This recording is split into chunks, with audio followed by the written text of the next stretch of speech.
gorgeous music. Thank you.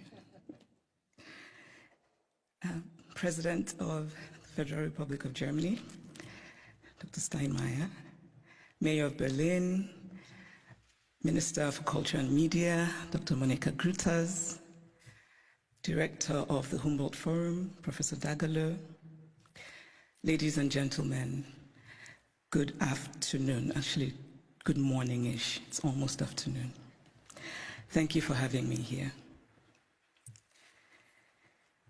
When I was researching my second novel, Half of a Yellow Sun, which is set during the Nigerian Biafran War that started in 1967, a woman told me a story about her elderly father.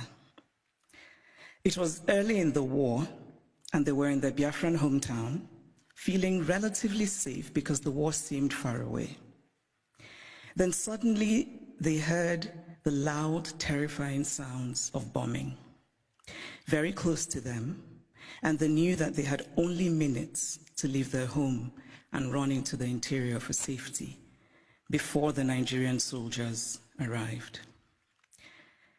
The elderly father was a wealthy man, but the only thing he rushed to take with him was his ikenga, a piece of wood, a beautifully carved piece of wood. But it wasn't just a piece of wood. It was also the repository of spiritual meaning. The ikenga represented his chi, his personal spirit, as well as his ancestors, his guardian angels. I was struck by this story. This man, facing the possibility of never seeing his home again, chose the thing that mattered most to him. Of course, he cared about his material possessions, but he believed that those could eventually be replaced, while his ikenga was irreplaceable. There are ikengas in various museums all over the world today, and it is easy to forget as we stare and admire them behind cold and clinical glass barriers that these are objects that are religious, spiritual, sacred. Art lives in history, and history lives in art. Much of what we call African art are also documents that tell stories. Some are literal in their storytelling, like the beautifully ornate Benin stool that was sent to the Oba of Benin by his people when he was exiled by the British, and which he looked at and immediately could deduce from the carvings the state of his British plundered land. Other sculptures and carvings are more metaphorical. They speak to the dignity of a people, to their worldview, to their aspirations.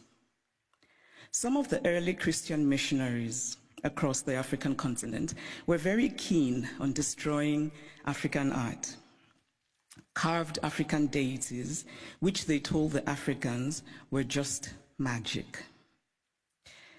I cannot help but wryly wonder what could be more magical than the story of a man who dies and then magically rises again, a man who also manages to magically give his body as bread. And I say this, by the way, as a newly returned Roman Catholic.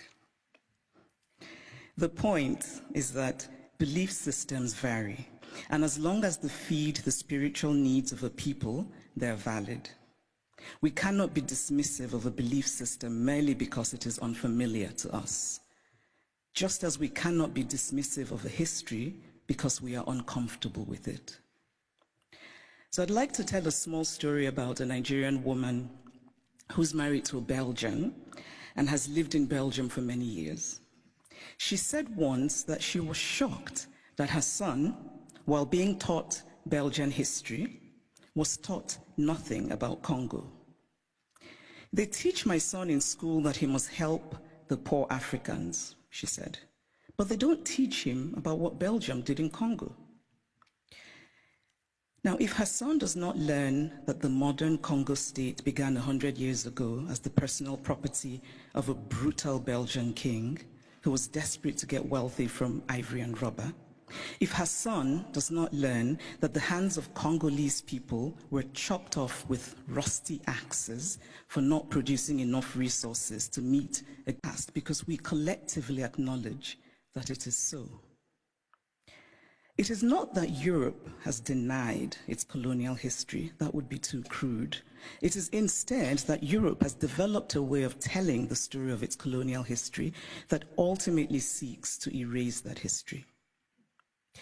The former French Prime Minister, Nicolas Sarkozy, gave a now infamous speech in Senegal in which he said, "I have not come to deny mistakes or crimes. Mistakes were made and crimes committed, but no one can ask of the generations of today to expiate this crime perpetrated by past generations."